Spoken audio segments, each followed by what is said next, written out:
sosialisasi terkait dengan mata kuliah agama, bidang agama. Oke, perkenalkan dulu, nama saya Raka. Saya Raffi. Saya Rifki. Oke, di sini kita ingin sosialisasi tentang implementasi ajaran agama sebagai fondasi karakter untuk menghapus budaya bullying. Kalian tentu tahu tentang bullying kan? Nah, bullying itu sekarang lagi rame banget nih, bullying kayak bulan-bulan kemarin atau tahun kemarin gitu kan. Lagi di masa-masa sekarang yang dimana media sosial itu banyak yang asbun kayak suka ngatain orang lah dan lain-lain gitu kan, rasis gitu. Itu kan bukan cuma kita yang di sini. Oke. Nah, selanjutnya ada ini bullying sebagai mentalitas low class. Jadi, misalnya kalian di sini ada yang ketemu sama orang yang suka bullying gitu kan, walaupun misalnya di real life atau di tali tunjuknya ya. Ada yang dari di real life atau mungkin di media sosial tertentu gitu kan. Kalian juga ada sering lihat baik yang merupakan karakter yang paling dibangun. Lalu di sini profesional juga nggak hanya tentang apa yang bisa kita lakukan, tapi juga tentang bagaimana kita memperlakukan orang lain. Nah, cyberbullying itu nggak cuma dari ini doang ya.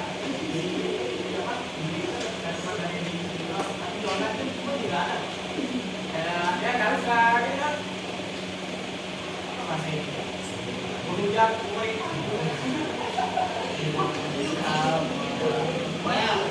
Komentar yang ada sosial media.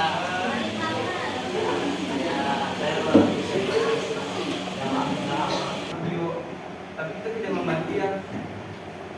Nah itu dia hanya memikirkan dirinya sendiri tanpa memikirkan orang yang dibully. Baik, nanti di sini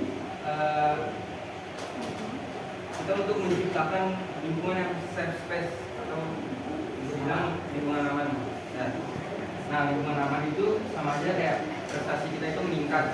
Dan di sini ada dua cara untuk kita membuat safe space itu, yaitu dengan kita saling mendukung, menjadikan lingkungan yang positif, membuat setiap orang merasa aman untuk belajar, berkembang dan mencoba hal baru.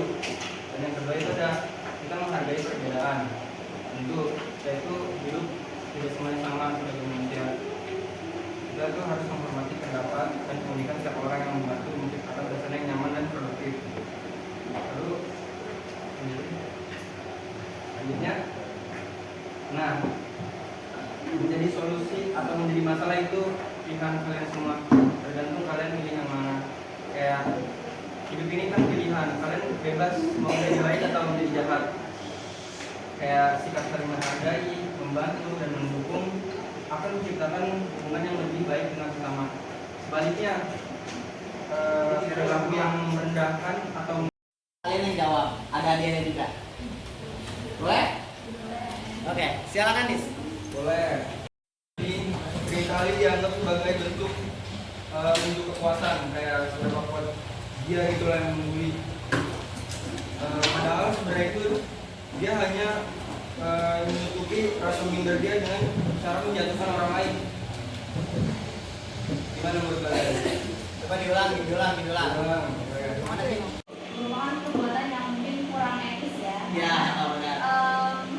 Mungkin kita harus tahu dulu latar belakang dari si pembuli ini, kenapa dia bisa melakukan perilaku tersebut. Jadi kalau misalnya langsung mengupload saja ke sosial media tanpa tahu alasan dari dia, itu tuh akan membuat diri kita ini menghakimi dia sendiri. Jadi mungkin solusi yang paling bagus yang bisa kita lakukan adalah melaporkan ke orang yang memang sudah kita percaya sebagai guru atau orang tua. Betul, itu dia. Tapi masalah kalau misalnya kamu masih memikirkan background dari pembuli tersebut, menurut aku kurang ini juga, karena yang ngebully aja nggak mempedulikan orang yang dibully dong, ya kan? Nah itu, makanya itu pilihan kamu. Kalau misalnya emang kamu pengennya kita sama-sama susah, ya udah kita susah aja. Kalau misalnya emang pengen biarin, ya udah biarin. Tapi kan ada rasa perlawanan kan, itu aja.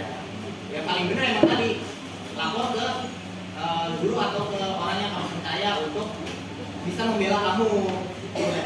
Jadi ntar biar bisa si pembuli dan korban bully ini saling ketemu aja kedua belah pihak itu gitu kan, dan bicarakan kenapa kamu bisa membuli gini, kenapa bisa ngomong kayak gini gitu.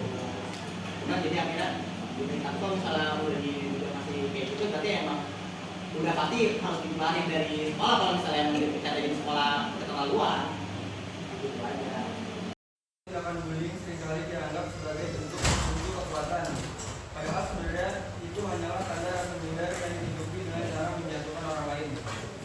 Oh, jadi kayak misalnya korban apa sebagai pelaku? Oh, jadi misalnya nih ada pelaku yang tadi kamu bilang yang apa namanya tentang background karakter, background dari seorang pembuli. Mungkin dia juga dulunya korban bullying kan.